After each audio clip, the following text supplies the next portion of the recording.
Magandang araw po sa inyo lahat. Ngayon, ang gagawin natin ay kukuha tayo ng makakapanayam natin na bawat tao makikita natin sa ating paligid. At ang gagawin natin ngayon ay pipili tayo ng mga salita na kung saan, kung ito ba ay para sa kanila ay tama. So, ang gagawin natin ngayon ay ilalahad natin ang dalawang uri ng pananalita o ito yung tinatawag nating napabilang sa kataga o mga salita. So ang dalawang ito ay ang subukan at ang subukin. Kaya susubukan natin na makukuha natin yung mga kawastuhan ng bawat salita at kung sa tingin nila ay tama. Kaya tara at simulan na natin. Okay, so ang una natin na gagawin ay kukuha tayo ng makapanayam natin ngayon ay ang gagawin niya ay pipili lang siya ng isang pangungusap na kung saan ay kung sa tingin niya ay tama. So, handa ka na ba ngayon sa gagawin nating pagpipili ng bawat salita na sa tingin mo ay tama? Opo. Uy, opo. Okay, so ang gagawin mo ngayon, nandyan yung dalawang uri ng kataga o salita. So ang gagamitin ko ngayon na dalawang uri nito ay ang subukan at ang subukin. Sa limang iyan, pipili ka lang ng dalawa. Pipili ka lang ng isa.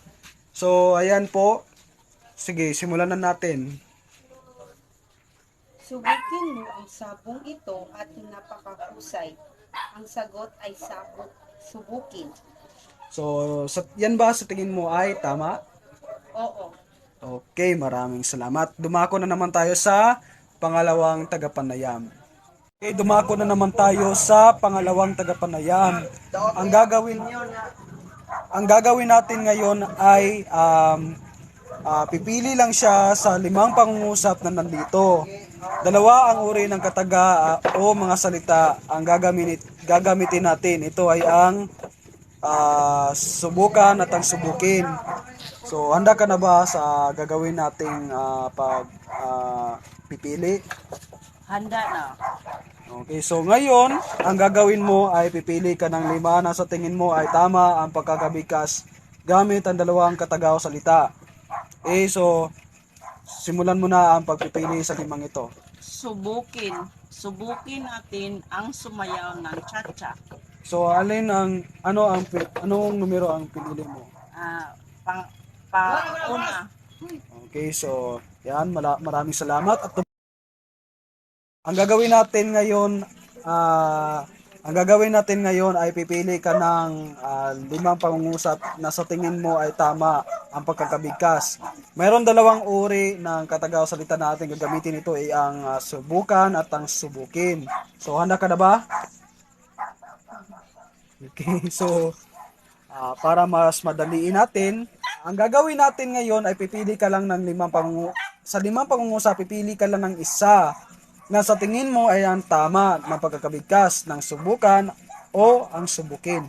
Okay, so pipili ka ng isa. Okay, simulan mo na ngayon. Alin ba sa limang 'yan ang ang sa tingin mo ay tama? Anong numero? Number 3. Okay, at basahin mo at tukuyin mo kung subukan ba 'yan o subukin. Subukan mo kung may ginawa ang iyong kuya sa kusina. So, anong salita ang ginagamit diyan? Subukan o subukin? Subukan. Okay. Yan ba tama ba ang pagkakapili mo o hindi? Tama. Okay, maraming salamat. Iwanan mo na ang anak mo sa bahay niyo. Iwan o iwanan? Iwanan. Sure ka na? Yes. Okay. Iwanan. Mabilis niyang inakyat ang hagdanan upang marating ang klinika. Hagdan. Sure ka na? Oo. Okay, hagdan. Mapagpalang araw sa ating lahat. Ako nga po pala si Sarah Jane M. Rabor at ngayon bilang konklusyon na maibibigay ko sa mga tugon sa mga napanayam, ang bawat salita ay may tiyak na kahulugan. Maaaring magbago ang kahulugan ng isang pahayag kung mali ang salita na ginamit nito. Sa unang panayam, ang pangungusap ay subukin mo ang sabong ito at napakahusay. Tama ang kanyang sagot na subukin dahil ang subukin ito ay sinusuri o nagsisiyasat sa uri. Pangalawa naman nating napanayam, ang pangungusap na ginamit ay subukin natin ang sumayaw ng cha-cha.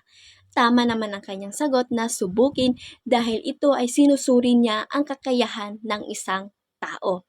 So, ang pangatlo namang napanayam ay ang pangungusap na ginamit ay subukan mo kung may ginawa ang iyong kuya sa kusina. Tama ang kanyang sagot na subukan dahil ang subukan ito ay tinitignan lamang. Ang subukan ay ang pagtingin o may gustong malaman.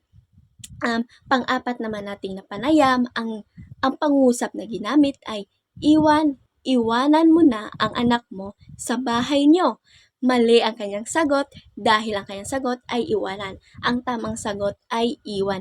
Dahil ang iwan, ito ay nangangahulugan na huwag isama o huwag dalhin. Kaya iwan mo na ang anak mo sa bahay nyo.